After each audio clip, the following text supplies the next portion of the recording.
Good morning.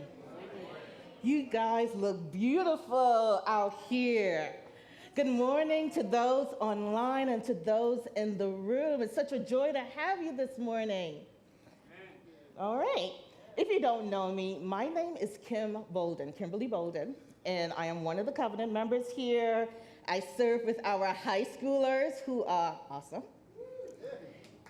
And I'm also married to our executive pastor. So yes, we go together real bad. Yeah. All right, so a little bit about me. I love books. How many of you love books? And if you're an audiobook junkie too, that's okay. That's okay. We take it all. And I have a passion for storytelling, right? I love the way stories help make sense of life. That teach us a little bit about faith, life, people, and how we show up in it. Now, let's be real. How many of you have bought a book simply because of the title? How many of you have bought a book simply because of the cover? Now, recently, how many of you have bought a book because you know what, the spray detail on those pages are beautiful and you just gotta have it? Okay, maybe it's just me. But have you noticed how we are so quick to make judgments on books and on people? You know, the strong one, the one who has it all together, the divorced one, the one who has failed, the one with a diagnosis, the one with a disability. We have a way of placing labels on people, and then we decide their story without even knowing them. But here's the thing, the cover is not the story. Right? The cover is not the story. So I want you to do this with me. I want you to think of a word that the world or people that know you use to shrink you. Whatever that word is, I want you to hold on to it. And I want you to hold that as we take time to walk through the story in this text this morning. Well, I'll tell you a little bit about my time in seminary. Now, I remember during my time in seminary sitting in a New Testament survey class. And my professor, one of the things that she recommended is that each of us purchase a reader's version of the Bible.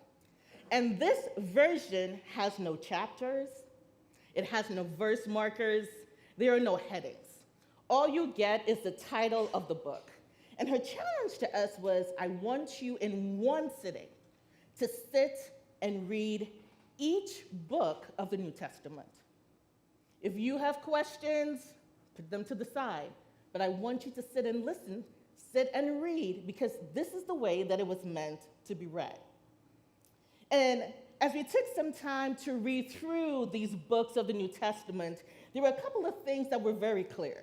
So for example, the Gospel of Mark seems to move really, really fast. It's like Mark has a point and a goal, and he wants us to know what that is, and so he's like, just keep reading, just keep going. But then Luke seems to slow us down a little bit, providing texture. Right? It's like he's slowing the camera down, he zooms in when he needs to, and then he zooms out, and he gives a little bit more of detail that Mark may have missed. And so Mark is what's going to carry the story this morning, and then Luke is going to give us a little bit more of context and framing. And the reason I choose to do this is because I want you to know that the headings in your Bible, they're not scripture. They're not. Now, they help us find passages, they help orient us, but sometimes they can convince us that we have seen everything we needed to see in the text. And what we do, we put covers on those sacred texts. And honestly, we skim them. We quit reading them. And worse yet, we don't let them read us. So this morning, I would like us to peel the label of a story and let us release what we assume we think we know to receive what Jesus may be saying to our church today. This is my installment of Jesus off script. So in Mark chapter 5, starting with verse 21, hear how it goes. When Jesus had again crossed over by boat to the other side of the lake, a large crowd gathered around him while he was by the lake. Then one of the synagogue leaders, named Jairus, came. And when he saw Jesus, he fell at his feet. He pleaded earnestly with him. "My little daughter is dying. Please come and put your hands on her so that she will be healed and live."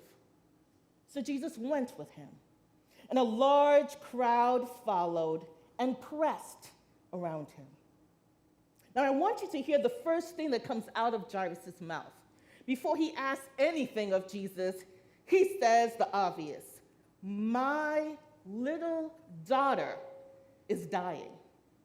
And for those of you who have young ones in your life, they may be children or godchildren or just those that you invest in, when the littles seem to be dying, it is an emergency, right? She didn't have like a simple cold or was under the weather or, was burning up. She was dying. And as a man who was respected in his field, a religious leader, he knew he had to do something. So this man with a title and stature and a place in his community goes to Jesus. Now, the book of Mark says to us that his 12-year-old daughter wasn't just 12, she was his only daughter, his only one. And so he decides that he will get down in the dirt, one of the most undignified things someone of stature could do, and pretty much beg, right? Because he is seeing his only child slip away. And I don't know about you, but sometimes love brings us to our knees, right? Does it not?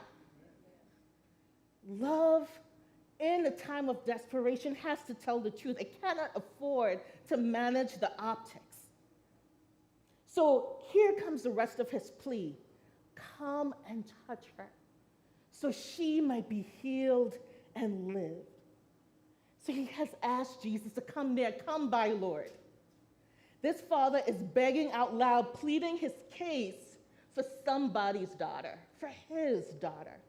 And I'm going to admit, this text has followed me for a long time, close to a decade, because I have often wondered if Jairus knew how many daughters he was begging for at that time. I mean, let's be real, I don't think he did, but sometimes, your imagination goes. Because I've always longed to be someone's daughter. And I know you may say, Kim, what do you mean, long? You're here. You are somebody's daughter, right? And I know that.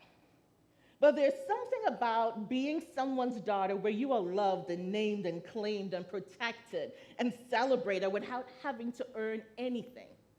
Like being useful or quiet or strong. I lost my dad when I was about 9 years old. And I distinctly remember leaning against a wall the day of his death and saying to my mother, God is going to have to be my daddy now. Like, that's just the reality. And I meant it. And in many ways, I still do mean it. And I believe this is why God's Spirit keeps impressing on me to not leave this passage alone. You see, I thought the miracle in the story was Jesus healing Jairus' daughter, and we will learn more about another woman that he heals. But I felt that the Spirit kept whispering, impressing that there is more here. The miracle may not be where you think it is. You see, as Christians and people who love a good healing story, the healing oftentimes gets our attention. But the way Jesus sees people is what changes the story. What if this story is not about the way Jesus heals, but the way Jesus sees? Because Jesus does some of the most unexpected things in this text. He stops, he listens, he names, he protects. And as you're going to come to know that this story isn't simply about two miracles. No, no, no, no, no. It is a story about two daughters and a God who refuses to let either of them become a footnote. Let's pick up in verse 25. And a woman was there who had been subject to bleeding for 12 years. She had suffered a great deal under the care of many doctors and had spent all she had. Yet instead of getting better, she grew worse. When she heard about Jesus, she came up behind him in the crowd and touched his cloak, because she thought to herself, if I just touch his clothes, I will be healed. And immediately her bleeding stopped as she felt in her body that she was freed from her suffering. Now, I just want to say something. I don't know if you picked it up. But this woman said and thought in her head, she didn't say, let me just touch Jesus. She said, if I could just touch like the little edge right here of his clothes, maybe healing would come. I will get some relief. So here we have Jairus. Here we have this woman unnamed in this text. And they're both moving towards Jesus in this crowd. Jairus has a name. He's respected. He's connected. And there is this woman literally dying because she has been hemorrhaging for the lifetime of Jairus' daughter's life. 12 years. 12 years. Then Mark says that this woman who has suffered under many physicians, who has spent everything she has and has grown worse, it's like he's trying to let us know that the system that she turned to for her healing became part of her suffering. And she wasn't just hemorrhaging blood. No, she was hemorrhaging resources. She was hemorrhaging security. She was hemorrhaging family. Because according to the Levitical laws, which governed the purity laws at that time, is that if someone was hemorrhaging, they had to be cast out. They were an outcast. There was no one who would claim them or no one they belonged to. She was alone. In the time of her despair, she was alone. And isn't it interesting how a boundary meant to keep order and keep people safe becomes a wall and a barrier and a boulder and baggage that she has to carry every single day, even when it's not her fault. Sometimes, the boundary intended to preserve life can become the very barrier for the people so desperate to reach it.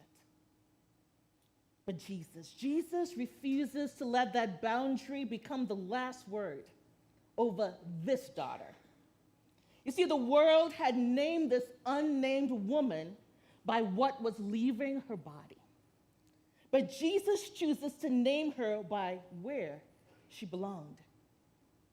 Jairus pleads for his daughter, and Jesus sees this daughter. 12 years. 12 long years for this woman. 12 short years for this father. The crowd pressing around Jesus. According to Luke, it says that this crowd almost crushed him, all having needs. And Jesus stops. He understands that there are different vulnerabilities and different situations, but this Jesus is the same Jesus that stops for both. Because the crowd sees all the conditions and the begging and the wailing. But Jesus looks at this woman and he sees a daughter. So in verse 30 it says, at once Jesus realized the power had gone out from him. He turned around in the crowd and asked, who touched my clothes? And you see the people crowding against you, his disciples answered, and yet you ask, who touched me? But Jesus kept looking around to see who had done it. Then the woman, knowing what had happened to her, came and fell at his feet, trembling with fear, and told the whole truth. Watch who moves first. She reaches. She does not go through the religious leader Jairus or wait for permission.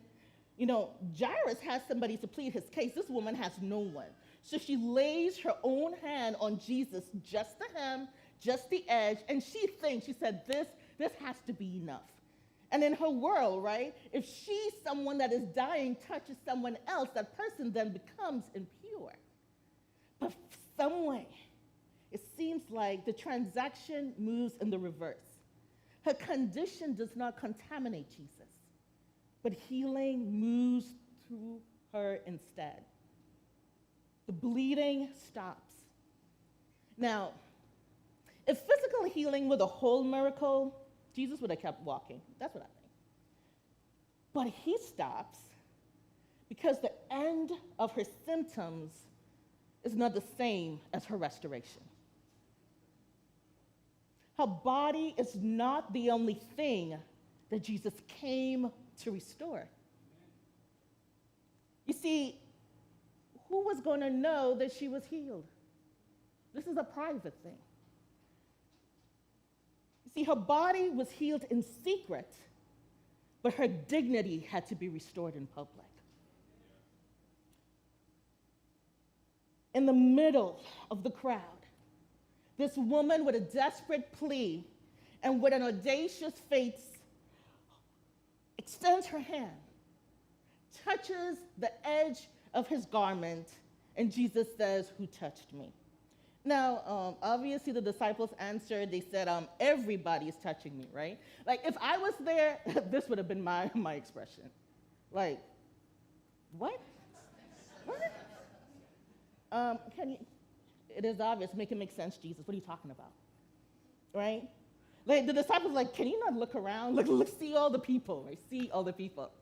The crowd, the congestion. But Jesus saw somebody. His question would not let this woman disappear in the masses. I want you to say, hear me say it again.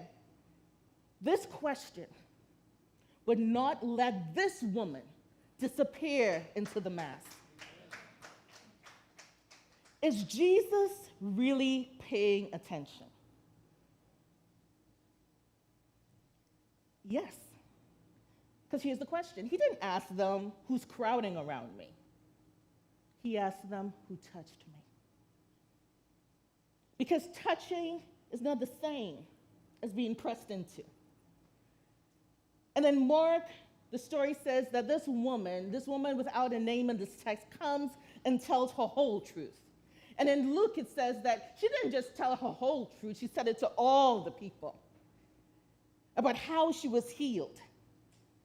Now, this woman who tried to disappear now stands in the crowd and tells it herself. She tells her truth. And Jesus does not tell her story for her. He makes room for her to tell her own. And the text said that she is trembling. But I want you to hear me. Trembling does not mean that this woman is uncertain. You see, sometimes, and I know, a woman's voice shakes because she knows that telling the truth may cost her. Jesus doesn't police her tone. He listens and puts her story on public record. Not because she owes the crowd an explanation, no. But she is a person and not a symptom. She mattered. Her body mattered. Her story mattered. Her personhood mattered. Her in that community mattered. In verse 34, it says, he said to her, "Daughter, your faith has healed you. Go in peace and be freed from your suffering." And Jesus speaks the word this whole sermon turns on. Daughter. Because if you were listening to me, you would have heard that this woman enters this text without a name. And Jesus, the only time he does this in the Gospels, literally gives her the name of daughter, which what it does is infers that she belongs to somebody.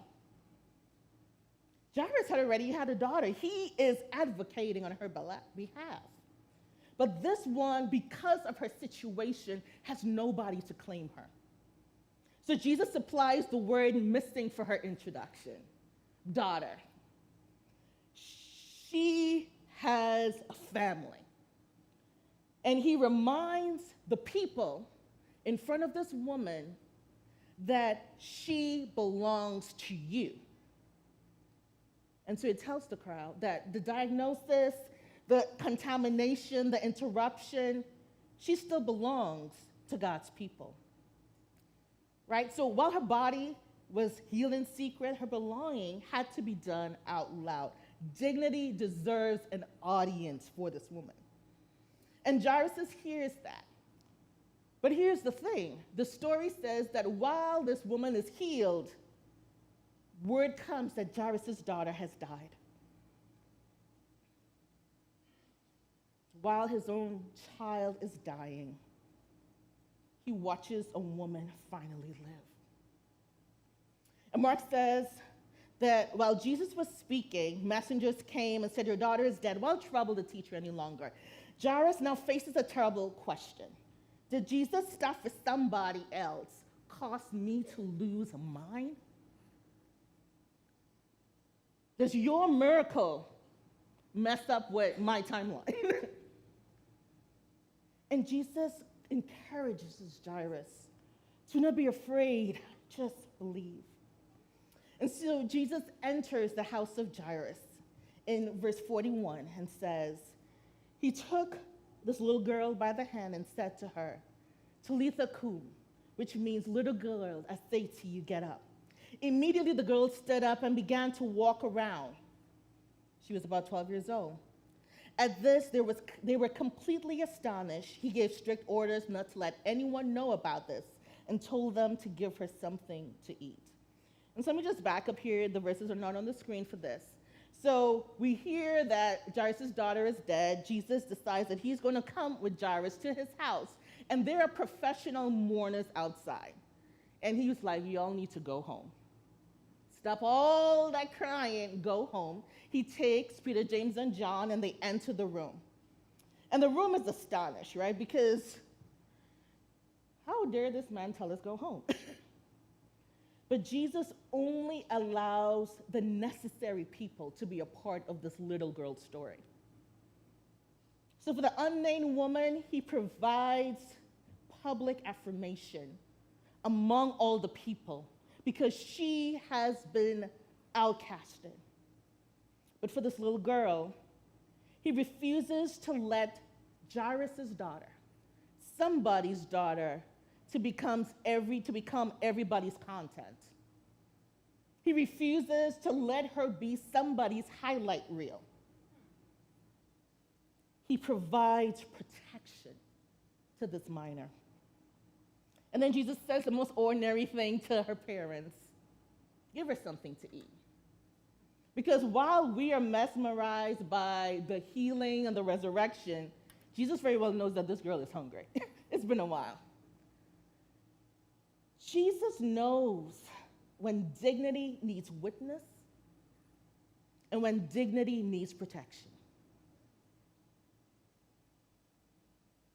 Jesus knows when dignity needs witness and when dignity needs protection. The woman needed the crowd to hear her. Her place among the people had to change, but the girl needed the opposite. She needed to be shielded from the spectacle. Same Jesus, same love, a different type of care.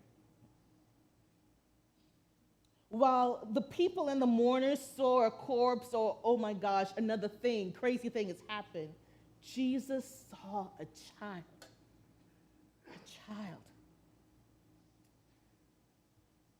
How many of us know what it is to be anonymous? Nobody? Okay. I think that women and girls learn it early. We learn how to contribute without being credited. We learn how to carry without being named, to make something work without anything and anyone noticing what it costs. And sometimes this anonymity protects us, rightfully so, and sometimes it gives us room. But I wonder how often it has also trained us into silence. Because when your name goes missing long enough, your story can start to disappear. And I know something about that, because as I told you, I'm a pastor's wife, right? I've been so for quite a while. When Wesley and I started dating, I was dating a pastor. We've been married for 18 years, been together for more than 20. So I've been a pastor something for over 20 years. And I know what it is to be essential to a community while having little language for sometimes what it costs. Years ago, I contributed to a book about women who participate in building churches without the titles or the platforms that usually put a name on record. My voice and my labor were in the book, but my name was nowhere on the cover. Here's a picture of me holding that book right now. And the book was called Anonymous. Anonymity is not always the absence of the story. Our stories were in this book, our work, our labor, our pain, but none of our names were there. But here's the thing, and I could tell you, sometimes anonymity can have a title, right? As I told you, the pastor, or the CEO, or the leader. And that title can make us feel like we're the most visible woman in the room while still leaving us unseen. It becomes our own quiet hiding place, right? Where a room full of people can know exactly what you are, but never know who you are. And when a woman is unnamed long enough, and known only by her role, people begin to see only what she does, what she carries, and what she produces. This is more than one way to hemorrhage, as I told you, right? There's more than one way to lose something slowly, so slowly you cannot afford to keep losing it, while everyone around you assumes that you are fine. But the gospel is good news to women that often are unnamed or even titled, because our worth is not measured by what our body produces or by the name on the covers. Good news is that Jesus sees the whole person, not only what has afflicted our minds and our bodies and our souls. Good news is that Jesus knows every name that has misplaced ours. And I know something about reaching for the hem, and many of you do. Because sometimes you feel like you're in the crowd and nobody knows, and if you can just reach, something can change. But I want to ask this. Have we opened the book? Have we actually read the story? Because based on our news headlines, based on what's happening in our everyday, I can't help but to ask, what kind of people is our reading and our interpretation of Scripture producing? As we read the stories and the text, what type of people are we becoming? Because the reality is the church shapes imaginations, it forms us, it teaches how to see people, right? Daughters and sons, fathers, mothers, siblings, friends, all of it. And each church has a theology of women, whether we say it or not, right? One of the things that I absolutely love about Seneca Creek is that we have chosen to be a community that affirms, worship, serve, lead, speak, and sometimes leave. Theologian and scholar Renita Weems says this, that the same scriptures used to silence women have also been a wellspring for their prophetic voices. And our answer isn't to love Scripture less, but it is allowing that the Scripture, the story, to bear the fruit of Jesus. And sometimes our daughters are wounded, sometimes by what we preach and permit, what we say over them, and sometimes by what we simply choose not to notice. And I'm going to tell you, as a woman standing here, oftentimes we have created cultures that allow our ability to endure pain as evidence that we are flourishing. We praise resilience while overlooking exhaustion. We celebrate what is produced and forget to ask what or who are our daughters becoming. Jesus never confuses survival for abundant life. So, to my brothers in the room, friends, cousins, sons, fathers, daughters, husbands, every one of you, everyone can carry any measure and power of access. Jesus doesn't ask you to become women's saviors. He asks you to become a disciple, someone who notices and advocates. See her and take action, just like Jairus did. Advocate. Because I believe that if our preaching and our teaching and our leadership and our policies and practices and interpretations continue to produce daughters who are hemorrhaging, we really do need to let Jesus interrupt our script. So as I close, remember I told you at the beginning that when I was in seminary, we were asked to read the whole book instead of the verses? There is something that I missed until a couple of years recently. Because as I was reading the book of Luke, I stumbled upon this text. This is Luke chapter 8, verses 1 to 3. And it says, Jesus traveled about from one town and village to another, proclaiming the good news of the kingdom of God. The 12 were with him, and also some women who had been cured of spirits and diseases, Mary called Magdalene, and whom from 7 demons had come out, Joanna, the wife of Chuza, the manager of Herod's household, Susanna, and many others. These women were helping to support them out of their own means. Mary, Joanna, Susanna, and many others, some named and some unnamed. Women who had been healed and set free and did not stay on the receiving end. No, they traveled, they gave, they resourced the mission of God out of their own pockets. The preaching, the miracles, the very story we just read, women carried it.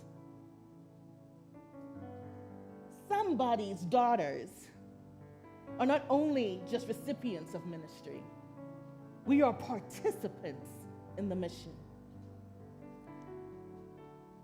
And maybe now we understand why Jesus stops. Because he has been surrounded by daughters the whole way. You just have to keep reading the story. So if you ask the question, where is the miracle in these stories?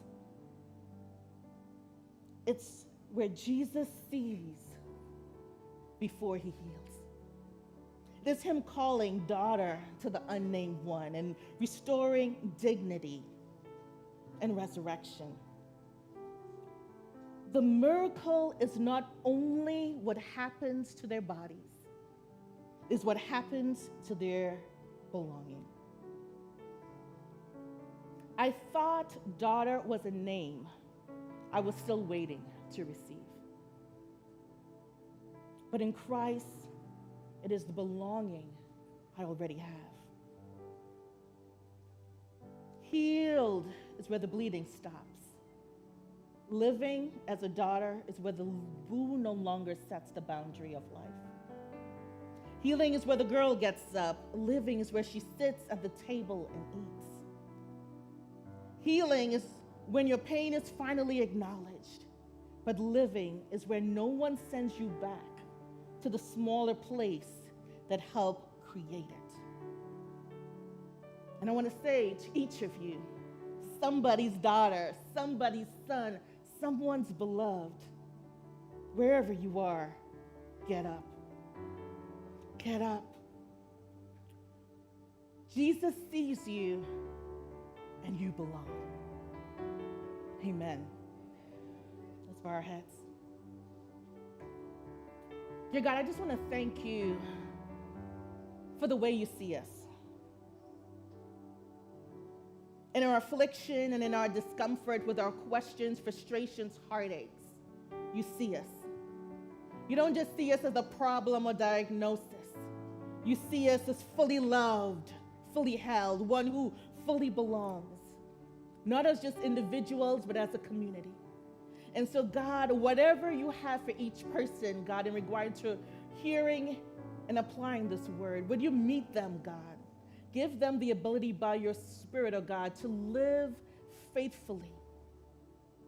Be with those, God, in need of a reminder today. I ask this in the name of your Son, Jesus Christ. Amen.